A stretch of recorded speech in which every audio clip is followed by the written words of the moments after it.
கிடந்து உறங்கு. நம்ம பரலோகத்துக்கு போவோம் இல்லையா? வரில்லையா? பக்கத்தில் சொல்லுங்க, நம்ம பரலோகத்துக்கு போவோம். நான் வருவேன் நான் கேட்குதியா? நம்ம போவோம். அல்லேலூயா. கை தூக்கி ஒரு அல்லேலூயா சொல்லுவோம். அப்போ இது ஒன்றும் அல்ல ஜீவிதம், இது ஒன்றும் அல்ல வாழ்க்கை.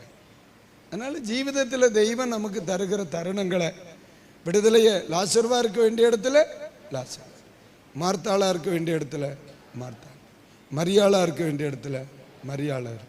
இயேசு உங்க குடும்பத்தை நேசிப்பார். இயேசு யாரை நேசித்தார்? இயேசு யாரை நேசித்தார்? இயேசு யாரை நேசித்தார்? கரு அடுத்த பிரசங்கம் தொடங்குவேன், சின்னாமினமாயிருவேன். 3 பேரையும் நேசித்தார். இல்லைன்னு சொல்ல முடியுமா? விடுதலை விரும்பின லாசருவை நேசித்தார்.